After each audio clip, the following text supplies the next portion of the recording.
कोविड-19 का दौर हम सब ने देखा है। कोविड जैसी महामारी के बीच वैक्सीनेशन की क्या अहमियत रही, ये हम सब अच्छी तरह से समझ सकते हैं। आज भी कोविड का टीकाकरण अभियान जारी है। कोविड से पहले भी भारत में पोलियो, चेचक जैसी बीमारियां महामारी का रूप ले चुकी हैं और इनसे निजात दिलाने के लिए समय समय पर टीकाकरण अभियान चलाए जाते रहे हैं। वैक्सीन वायरस और बैक्टीरिया से हमारा बचाव करते हैं और हमें गंभीर बीमारियों से बचाते हैं। लोगों को टीकाकरण का मतलब समझाने के उद्देश्य से हर साल 16 मार्च को नेशनल वैक्सीनेशन डे के तौर पर मनाया जाता है। भारत में टीकाकरण का इतिहास बहुत पुराना है। टीकाकरण की शुरुआत 1802 में हुई थी। तब पहली बार मुंबई की एक 3 वर्षीय बच्ची को चेचक के टीके की पहली खुराक दी गई थी।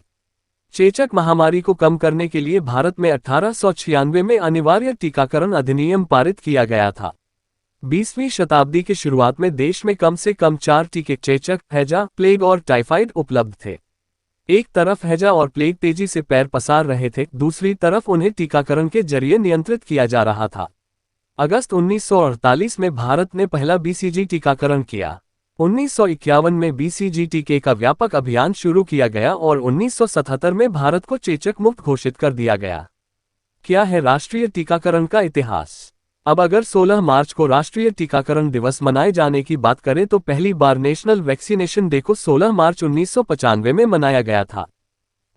उस दिन पहली बार ओरल पोलियो वैक्सीन यानी कि मुंह के माध्यम से पोलियो वैक्सीन दी गई थी और इसी के साथ भारत सरकार ने पोलियो को जड़ से खत्म करने का अभियान पल्स पोलियो शुरू किया था। ये वो दौर था जब भारत में पोलियो के मामले काफी तेजी से बढ़ रहे थे। उस समय पल्स पोलियो अभियान के तहत 5 वर्ष तक के सभी बच्चों को समय समय पर पोलियो वैक्सीन की बूंद दी जाती थी। पोलियो के खिलाफ व्यापक रूप से चलाए गए इस अभियान का ये असर हुआ कि 2014 में भारत को पोलियो मुक्त देश घोषित कर दिया गया।